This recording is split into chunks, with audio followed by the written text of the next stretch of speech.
Hello, and welcome to the We're Not Stumped podcast. I'm your host, Mike Boland, and I'm a congenital amputee of the right hand. In this show, I will interview other amputees and allow them to tell you their incredible life stories.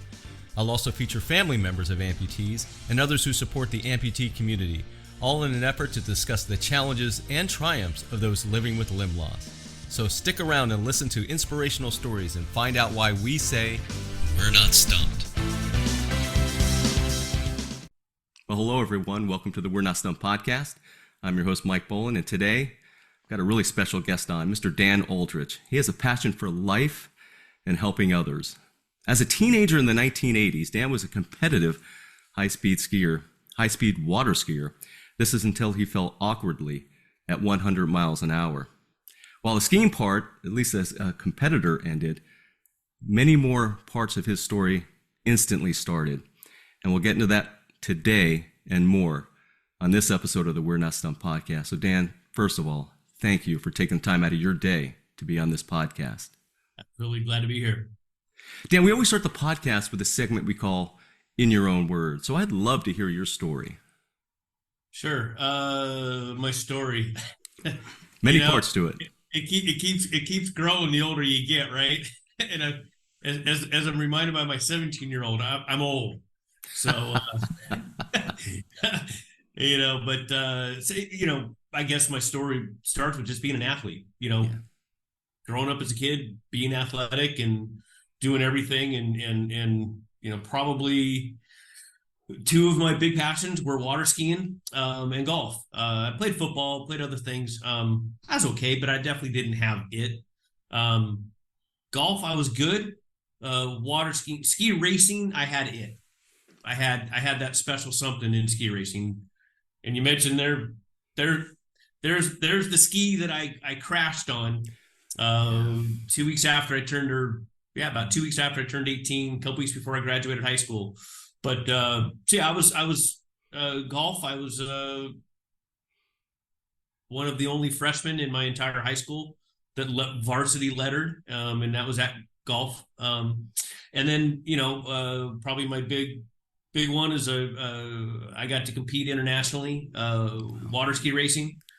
Got essentially third in the world when I was 16 years old in the junior division, for the juniors. And then started competing, kind of in the open class when I was, my last year, was my senior in high school. And then I turned 18. And I was, I was good enough in golf. I was going to play college. I was good enough to be kind of a Division I, second, third level. So, again, I kind of knew where I stood. I played with some really good players. I was at a big school here in Los Angeles. We played against big schools, and I was our number one player. And, it was, if you put that somewhere else in the country, I probably would have been really good. Here in LA, not so good, I ended up playing. I did play against a couple guys that went on to be, had lengthy pro careers. And I very clearly knew that I didn't have that.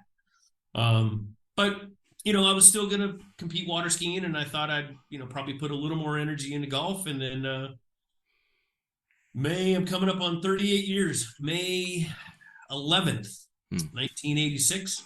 I fell in a ski race, and he said it was roughly give or take 100 miles an hour and hit the water. People say, oh, you skip at that speed. Well, I wish I would have skipped. I didn't skip. I stuck. Head goes one way, arm goes the other, and pulled all 5 nerves out of the spinal cord that run the arm. And I say it now, very blessed. Looking back, I kind of mid-30s or early 30s, I put God as the number one thing in my life and started following him earnestly and with everything I had in my life as kind of in the early 30s. But in the 18s, I didn't recognize it at the time, but I definitely see it now that God had a plan for me and protected me in a lot of ways. Or not protected me, but gave me a mindset of, okay, for lack of better terms, you're I'm still the same person. You know, I looked in the mirror. I didn't see an injured person. I didn't see a disabled person. I just saw Dan, and I went and did life. Um, 2 weeks after my accident, I was playing golf. I played with my dad one time, and pretty quickly after the accident, and he hit one in the ditch and dropped and hit a four wood, and I said, "Hey, let me hit one."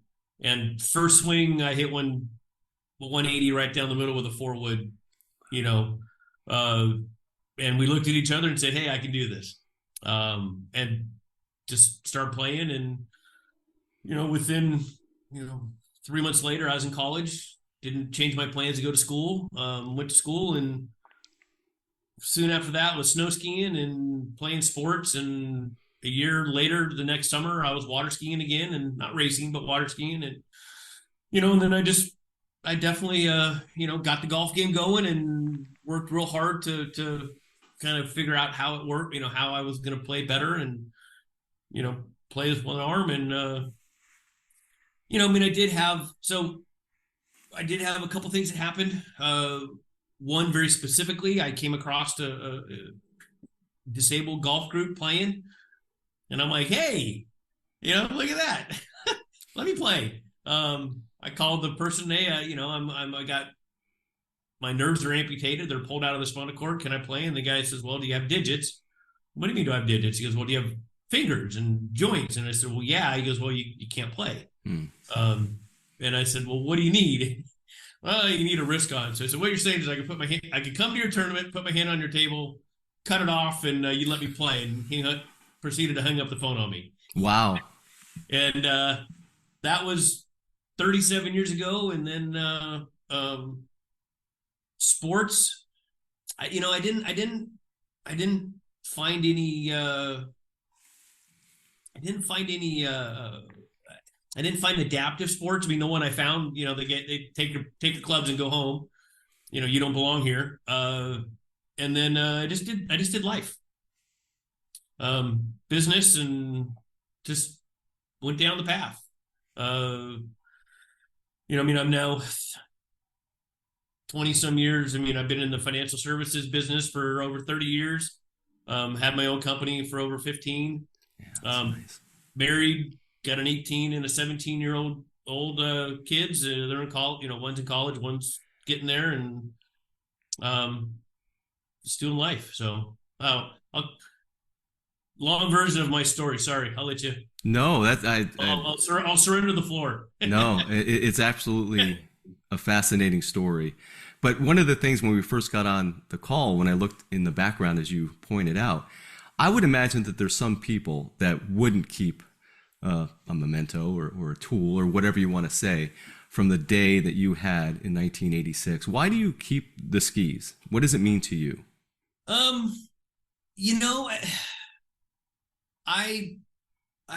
It's funny. I have a picture. I have a picture from 9 years ago. We had a lake house. My dad had a lake house, and my ski was sitting in the garage, and I always figured I'd get back on it and go skiing. I mean, I still water ski. I started water skiing immediately. Figured out how to ski pretty well. Again, it's not necessarily boastful, but I'm still pretty good. I still have something special when I put a water ski on and can still do a pretty good job getting around. But my dad was selling the house and the ski was there, and I was like, I'm taking this. This means something to me. And in hindsight, however many years later, I've gotten to do some pretty incredible things.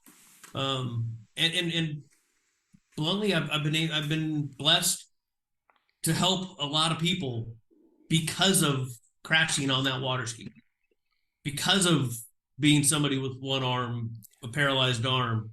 I in my 20s, I did a lot of speaking to high school kids on overcoming life's challenges and use my arm as kind of the hook.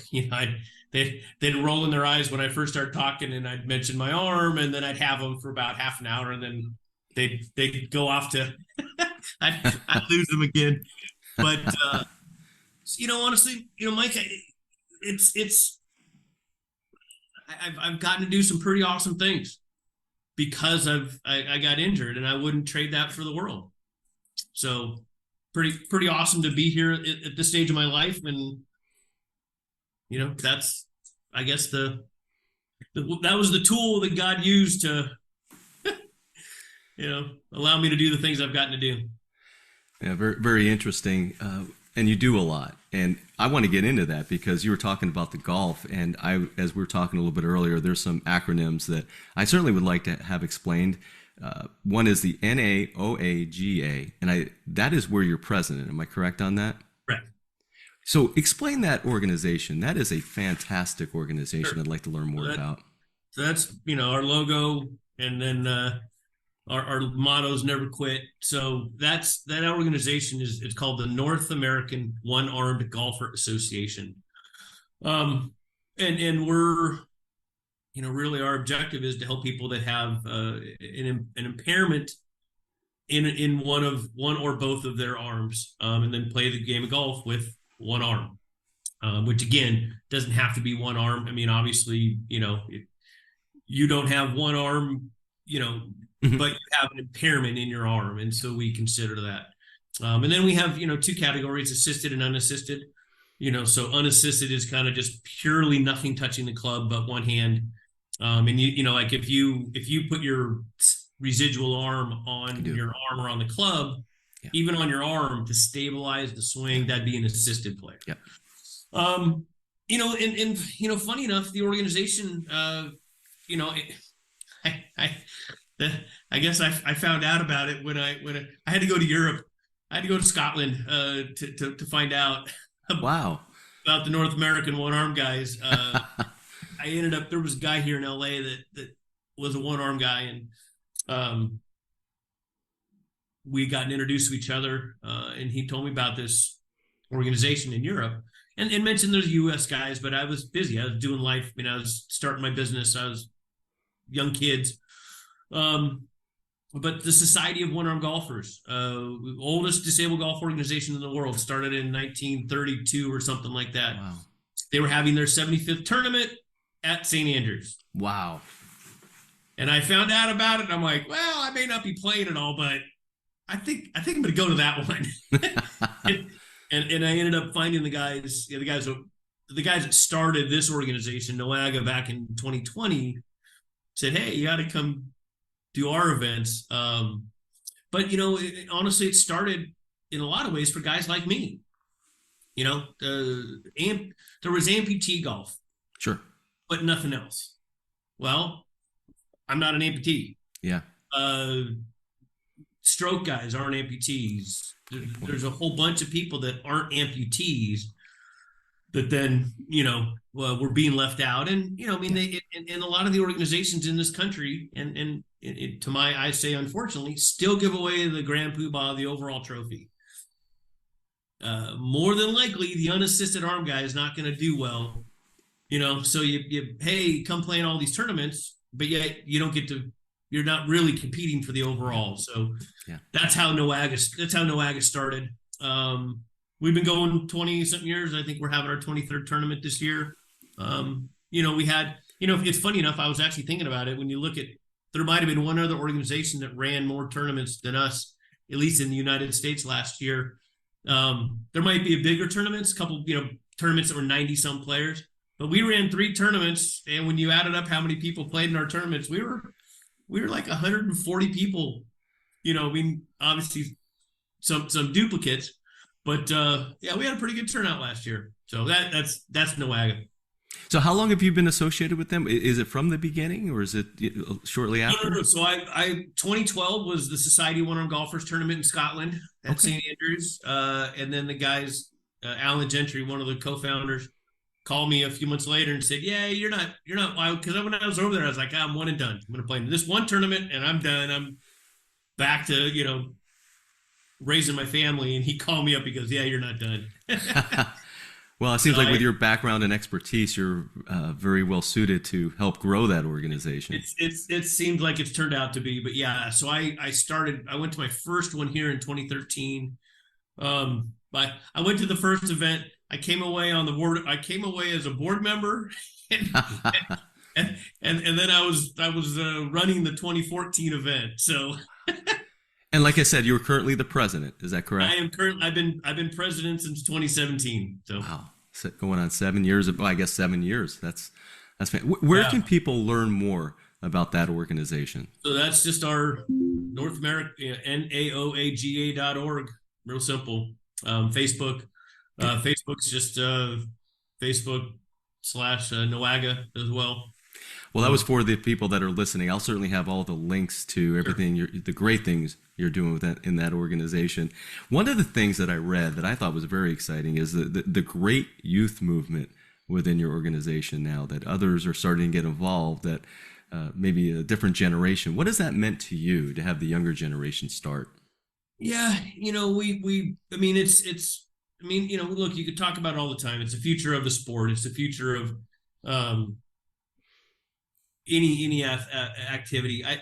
I think for me, and you'd found a quote that I had said somewhere, and I'll share it because it's what it means even more is that, especially for young kids, 6, 7, 8, 14, 15, 16, and you hate to see it. I'm sure you felt it when you were a kid. I mean, you get picked on. You mean, whatever way you want to say it, bullying, picked on, made fun of, whatever it is, there's definitely a sense of I'm different. Um, and you come to one of our events and you're hanging out with people like you, and you see adults and you see other kids and you have relationships, and you feel a sense of family that you may not feel anywhere else. And so it's been really important for us. In fact, you mentioned, I'll say the quote now, is we had one of our first events, and we introduced the kids. We had them come in on introduce them, and kind of had them come in the room, and the one girl leans over to her mom and she literally just said, looked at the room of people and said, my people. And that's it. So it's been really neat. We got two of our kids that now are playing at ASU. Wow. ASU's done a really good job with adaptive athletics. They've got adaptive golf, and so two of our kids are actually playing at ASU right now, and or not, kids or young men. Yeah. Yeah, they're 18, they're in college. And you just we're trying to create a model. We're trying to show other organizations that it means something. We've put a lot of money at it. We've raised a lot of money for the junior program, and we've spent a lot on them and playing and covering their cost, and so it's pretty special. We're just, we keep trying to show other organizations that this is something special and make it happen. It's really cool. One of the groups that we partnered with on that very first one, oh gosh, I just blanked. I know that Nick Stillwell, never. Gosh darn. I gotta look it up. He's gonna kill me if he sees this. Never say never. Okay. They got I'm blending That's organizations in my head. I'll make sure I link to it. Yeah, I'll make sure I get it to you. Thank you. But they've got a camp going on this week, and they're doing a junior golf drive, tip, and putt competition. Oh. So I'm really excited about that. Really, really cool. They're doing that, and again, they're all disabilities. It's not just the arm, and it's a weird space. I mean, we are doing a lot more of all disabilities, all people coming together and playing, and trying to promote that a lot more. But why do we still have an armed group that's not everybody? I mean, I think in one way I've always said this. If I'd love it if golf got to a place where the one armed guys we're not needed to create a special place, but you look at the movement and what's happening, and we're still needed. Yeah. Because again, you keep giving away the overall trophy. the one movement that's happening is putting all the arm people together. Well, that's just not right. It's not. It creates a dynamic that just doesn't work for everybody. So we're still needed. So we still do the arm, but yeah, it's neat to see the drive, chip, and putt, and hopefully that gains some traction and gets bigger. And who knows, maybe Augusta National will throw some amputee or disabled Adaptive, yeah. That would be really cool if they did that. So they got their drive, chip, and putt. Hey, put a few of the adaptive kids out there would be pretty awesome.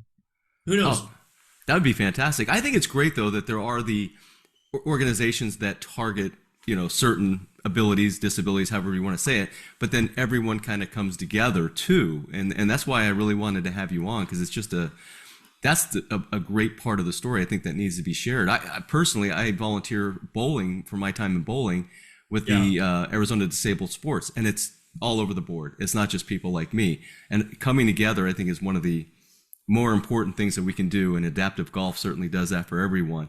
I wanted to talk about, I saw you golf, seen some videos. Never say never. Exactly. Never say never. I was accurate. So it's never say never. Nick Stillwell, and they've got their sports camp going on this week. So Nick Stillwell, never say never. Yeah. Perfect. Thank you for sharing that. I appreciate that. Yeah. And watching you in some still shots and watching you play in video, we talked about this earlier. So I am a right-handed golfer, not good, but I love golf. I love the game of golf. So that's probably more than anything, bringing people together in golf is very important. But to get back to the nuts and bolts of my game versus your game, I'm a person without a right hand that plays right-handed, and you're a person without the use of his left arm that plays right-handed. So you were explaining the different terminology on that. Can you talk about that a little bit? Sure. Yeah. And so we first and foremost in the arm division would be assisted or unassisted. Unassisted, like I said, one hand touching the club, nothing else, no anchoring of anything, one arm, period. Unassisted. And then assisted could be then anything else that then,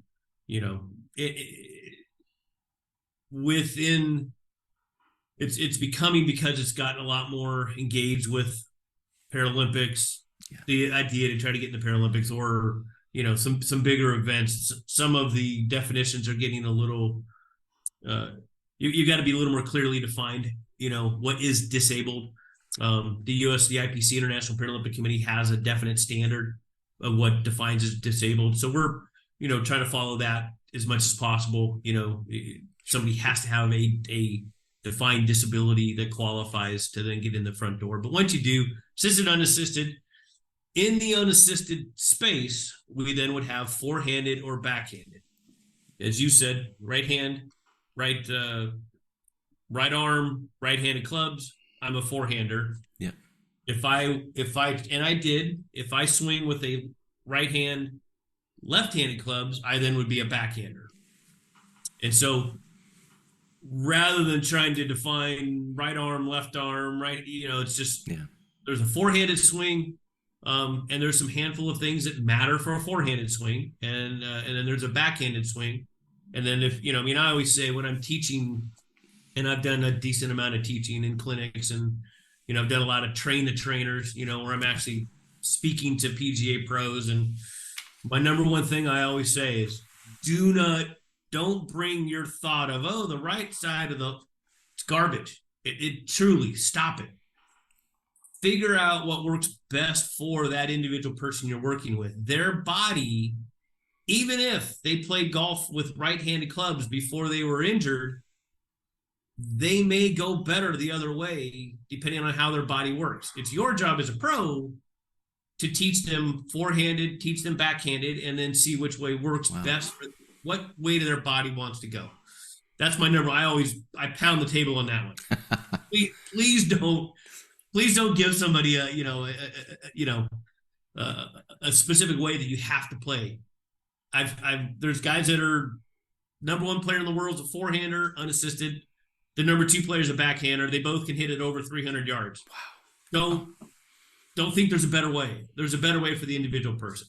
Wow. But there are the best forehanders do a few things. This is how they do them. Generally, the best backhanders tend to do a few things, and this is what they do as well. Interesting. Beyond that, man, pick up a club and go whack it around. Have fun. Enjoy your life. Absolutely. You know what?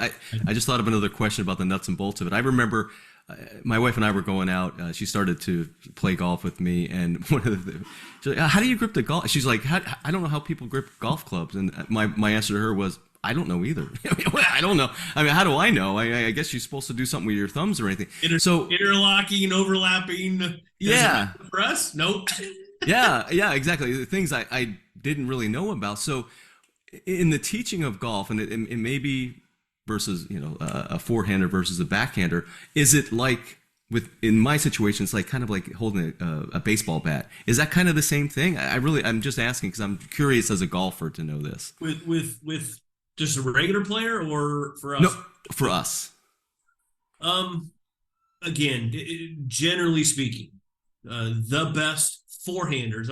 Here's what I always tell people. Okay. Best forehanders tend to, and I say what's called both tend to have a strong grip. Now, as a forehander, that means your palm is to the sky, the back of your hand is to the bottom. Wow. Okay. For backhanders, it's the opposite. Again, in a terminology wise, they're both very strong grips. A backhander tends to have palm down, gripping the club. One of the things that is kind of important is and I don't have a club, but I have some over there, but I could. Yeah. A forehander, when you put the club in your hand and you take it back, the thumb stays underneath the shaft. Okay. So when you forehand, like if you grabbed a left-handed club and you said, well, let me see what Dan's talking about, and you forehand a club and you take it back, the thumb is generally going to support the underneath of the club. Wow. Okay. If I go a weaker grip and I go neutral, okay, and then I look where the club's going to be here in the V, and it's going to fall backhanded.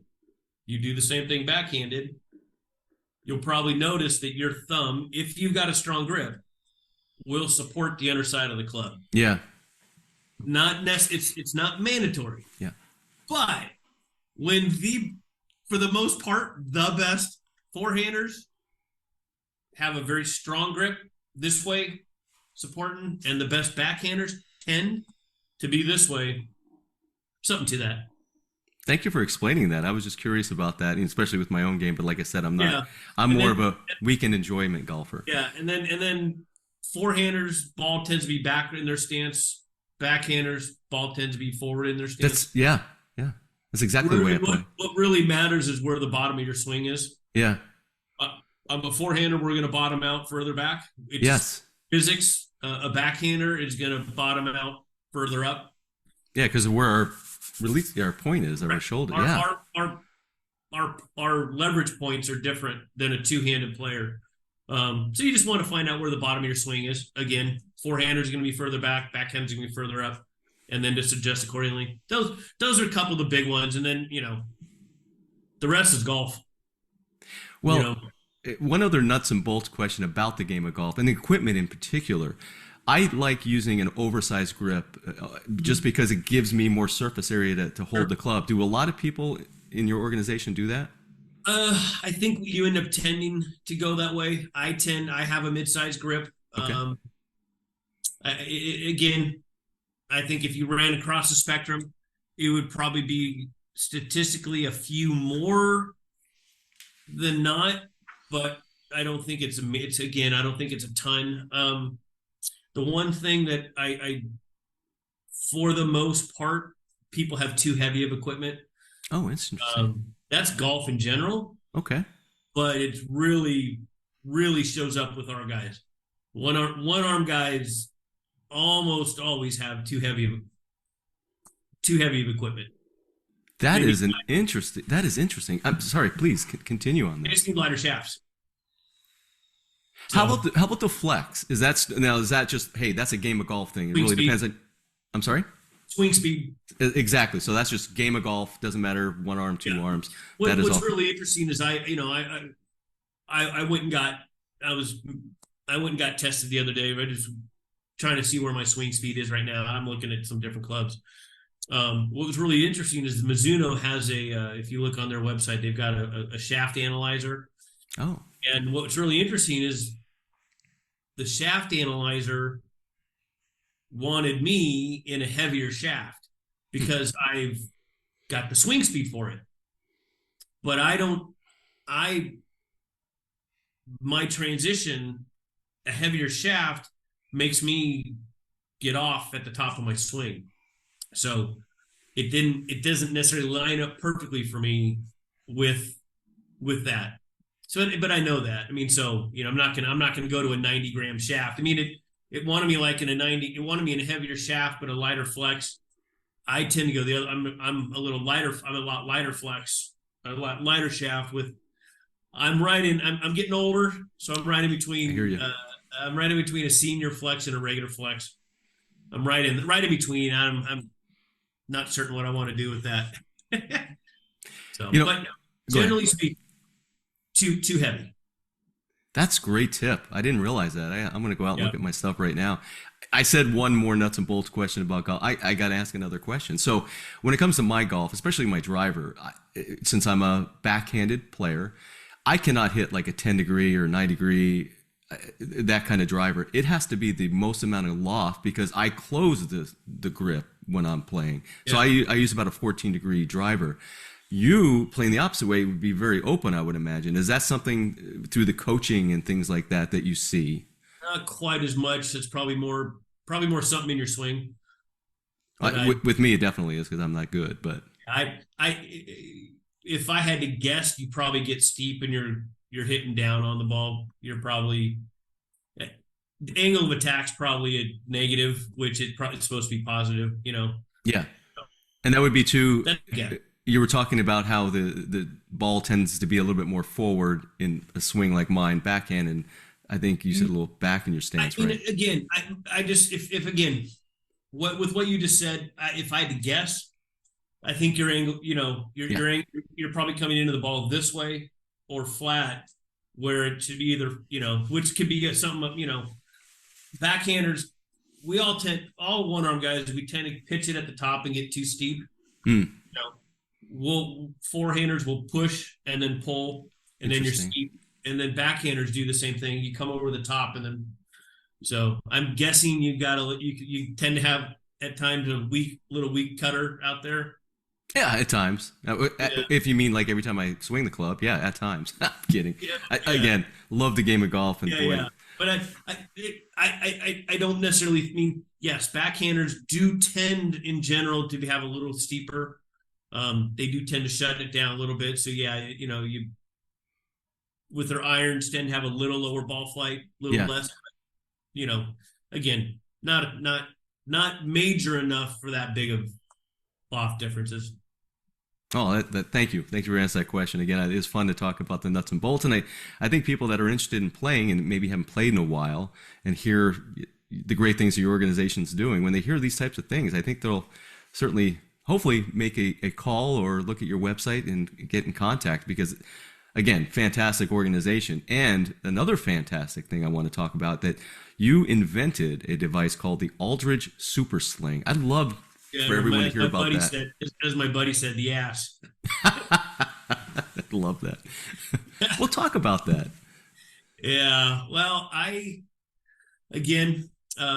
very early on, I figured out that I needed to get my arm out of the way when I was doing sports. I ended up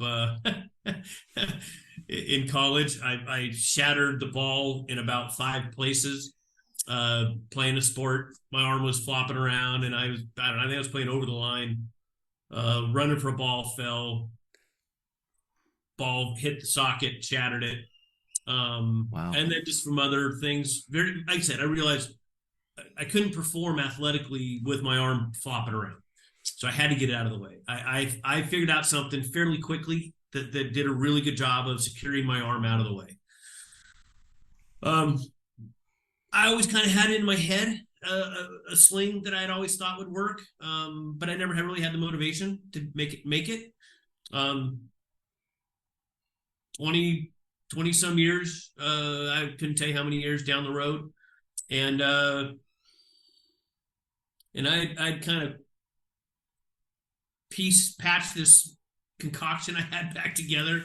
I'd beat the crap out of it over the years, but there was a website, very active, for people with my injury, and I was on the message boards. In fact, it was kind of funny.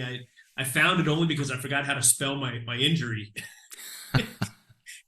Brachial plexus, and I needed to write a bio for a speech I was doing, and so I found this website, got involved in the forums, and fairly quickly, one of the people, hey, what do you do with your arm when you run? I'm a triathlete, and I don't know what to do with my arm. I can swim, I can bike, but I can't run. What do you do? 5 or 6 people commented, and I'm like, that's terrible. That won't work. That doesn't. And then it was like, well, crap. There was my motivation. And I went to a local company here, a company called Dietz, Dietz, I think, or Dietz. They invented the parachute for the drag car. Wow. The guy was the original founder. Jim Dietz was a dude that part of the crew that dropped tanks out of airplanes in World War II. Hey, if we can slow a tank down, maybe we can slow a car down. So that's what they did. Wow. So they were here local, and I went in and I said, here's what I have. Here's what I want. And I had, again, that sling I had in my head for all these years, I designed it. Wow. And then I realized that it wouldn't fit for a big guy like me in a small. So I reached out to this girl, and I said, hey, I want to make one for you. I think I can make these, but I need your measurements. And I don't know. And well, that started it. That was back in like 2007, I think. She ended up going on to win 5 para-triathlon national championships. Wow. One of the world's best triathletes. All started with that sling. And so we've made a couple thousand of them. Got them in. Last I counted, 85 countries around the world. Oh. Nice. Been in a couple Paralympics. Dozens and dozens of world championships, and hundreds and hundreds and hundreds of national championships, and just bluntly giving them something to go do life. And you had mentioned, did I patent it? And I didn't. I realized that the patent process was going to be expensive, and if I was going to make a business out of it, I was going to have to charge too much, and I didn't want to. I thought the cost was going to be too much. So I always said, if somebody wants to copy it, it means they're going to do a better job of distributing it than I was. And there's one guy that came up with something a little different, and he kind of went all in and went a little crazy trying to sell it. And of course, funny enough, I'm a finance major. I was a finance guy. He started his price exactly the number that I came out with when I said, if I need to manufacture these and make it a business, here's the number. When he first started selling them, that's exactly the number he came out at. Interesting. So, but the hard cost was about a third of that. But yeah, so, and it's not a business. I don't make money doing it. Just pass along costs, and I got one right now that's being made that I got to. Just no way to help people. Get them out, get them doing life. Try to eliminate one other excuse for them not being active. Yeah. So if people want to learn more about that, is there a place where they can learn about that device? Yeah. You can tell me a little later if you'd like. It's United Brachial Plexus Network.org, or it's ubpn.org. This is how much of a business it is. You got to go to ubpn.org, go to resources, click on resources, and about 3 down is athletic arm sling. That's where it's about the only place I advertise. In fact, it's not even advertising; it's just there. Most people now in the community know about it. Yeah. And so people hop online. Facebook's gotten really big for brachial plexus injuries. People hop on, hey, what do you use? They'll recommend this other one called PlexFit, the one the guy charges for. It's called PlexFit. So people use that one, or they'll find mine, and then That's great. miscellaneous. What a great invention. You were recently a guest on a really good podcast that I just came across. It's called the Adaptive Golf Podcast. Yep. And I'm not going to say exactly what they called you because we talked about that earlier, but they wanted to get you on because of how involved you are in the adaptive golf. And when I think about that, I want to know what's next for the organization, and then what's next for you, Dan, as you move forward. Oh, if I can ask you the organization, so I haven't mentioned it, but I'm was part of the group that kind of helped form called the United States Adaptive Golf Alliance, USAGA.org. Okay. That's essentially we essentially created that because back a bunch of years ago, really there was no entity here in the United States that was kind of looking out for everybody. We were all very siloed, and really when we were trying to put a focus on getting in the Paralympics, and we needed some unity here, so that got created. I was kind of one of the people that helped put that together. That's awesome. And kind of get that going. A lot of stuff has transpired over the years with that. We had some people that were difficult that, we had to deal with, which is always the case. But what's happened with our sport, which is amazing, is it's awesome. The USGA, our governing body, has gotten very engaged. They've been running in the U.S. Adaptive Open the last 2 years. This will be the third year. An organization called EDGA, EDGA, European Disabled Golf Association. They got rid of European and just call it EDGA now. They took up the mantle. EDGA took up the mantle to get golf in the Paralympics, and really push that hard. They've pushed that really hard. I would say it's awesome. There's a lot of great things happening there. It's not always great when a sport gets in when a sport, adaptive sport, focuses on Paralympics. It's not always great. And the reason it's not always great is that the Paralympics is an exhibition that runs once every, obviously, 2 years, 4 years. But the classifications, they put classifications based on all sports. Got it. And so as an example, right now in golf, there's arm. There's not assisted, unassisted. There's arm. Yeah. Well, that effectively is going to eliminate the unassisted arm player. Yeah. Yes, our one best player can compete.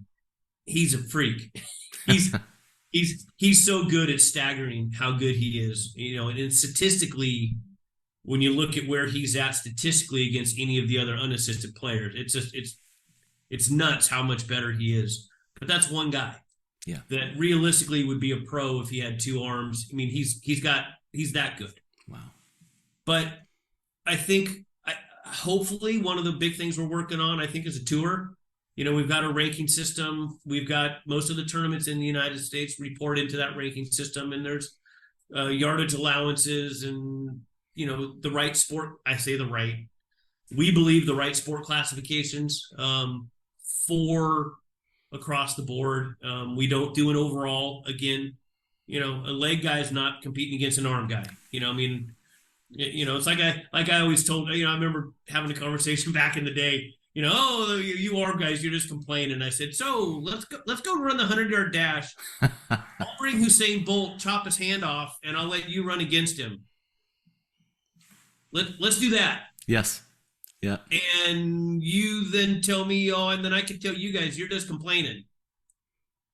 And you can spend all the money you got to spend and spend all the thousands of dollars, and you got to get to travel all over the place, and you got to compete against him. It's a great point.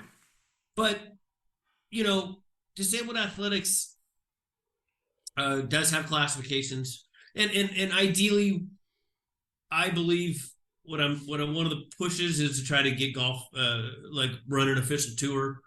it'd be awesome if we could raise enough money. I mean, it really, if there's any foundation out there, maybe they're part of a foundation that happens to listen to this, just takes one. I know that from my other friends in other sports, just takes one. When you think about the reach of golf compared to other sports, we're massive. When you consider that what it would take, 5 mil, 10 mil. I mean, again, you say that number and it's like, oh, that's a lot. Well, not for $1 billion foundation. Yes. A $500 million family foundation could sneeze and a few mil comes off, and the amount of people you could impact would be unbelievable. Because we could pay for everybody to play golf. You get people, the tournaments people are playing, we could cover the cost for everybody. And then we could create a prize, a pool, prize money for the best players. Wow. Because right now our best players are starving, and or they're working somewhere else, so they got some other jobs. I mean, these are the best players in the world. Yeah, they should get paid. So that's what I think. That's what I'm definitely putting some energy into that, getting that, trying to build out the infrastructure for that. And really, we're right now at a place where it's like, all right, we now need to just go raise the money. Guys, connections. Who do you know that knows somebody? And it's not going to be in the companies. It's not in TaylorMade it's not there. It's in the foundations. That's going to be where we get the money, because again, those are what the people we're fulfilling their mission statements. Yes. And for me, I don't know, wherever God tells me to go, I'll go. For now, it's still here. Yes. I honestly, I couldn't tell you. I'm still, for the most part, enjoying it. I would love to see. I'd love to be. It seems like that's a place that I'm called is some way to get this tour off the ground, and have some little role in it. And if that could happen, that'd be pretty awesome. So that's a great goal, and I think somebody with this determination that you have will probably either make that happen or certainly get it to the point where it's going to happen. That's fantastic. Yeah. As we wrap up here, I want to be very respectful and ask you if there's some things that within adaptive golf and what you do that you would like to make sure that is said on this podcast. Did I miss anything in some of my questions? Yeah, I gotta believe that this is your message. I think anybody that's involved with people, life, doesn't have to be physical disabilities or injuries or whatever name you want to put on it. I always, especially people with because I've been able to speak to so many people with the slings that I've made. I've been very blessed that I get to talk to a lot of people with in the earlier stages of their injury. Yeah. One of the last people I talked to, she called me up and she goes, "Oh, I'm really hoping to be able to do yoga and hiking again." Now, I'm back. In fact, this weekend I'm going backpacking with my son. I'm definitely going to be the oldest guy out there. It's a whole group of guys with dads, and I'm almost always the oldest dad. I'm never the weak link, and I don't need anybody's help when I go backpacking. I'm completely self-sufficient with my tent, with all my gear, 100% self-sufficient. But as somebody that's hiked up the top of the Sierra Nevadas and with the 50-pound backpack and all that stuff, when I hear somebody that they just want to do yoga and they just want to go hiking again, and my comment to them is, you're gonna be recovered, or you're getting better when I get better. Okay, for somebody with a paralyzed arm, heck, people still tell me 38 years later, well, don't you hope that they find a solution? I could have been waiting 38 years. When I get better, I will. Okay. Well, you know what? Here's my suggestion. Find something that brings you joy and do it today. Whatever that may be, find it and do it today. Find that thing that makes you come alive. What's the thing that brings you life, that turns you on, that, you put me out on a lake, man, I come alive. That's, you put me on a boat out on Lake Mead or out on a lake. It's something about that makes me come alive. You put a water ski on me, and then that's my bells are going off like nobody's business. Do that today. Find that today. Golf. If golf was your sport, or you think it might be, pick up a club and go hit a ball. You'll have that tuning fork moment. I don't care if it's a 50-yard shot or a 300-yard shot. Golf happens to be a very easy entry sport. But I think, like I said, find that thing that makes you come alive and do it today. Well, I find joy in talking to people like you and learning from people like you. And you've taught me quite a bit about your organization, yourself, and what it takes to live your life in a very positive way. So, Dan, thank you so much for taking the time out of your day to be on the We're Not Stumped podcast. I really appreciate it. And keep doing what you're doing. Thank you. Thanks, guys. Bye.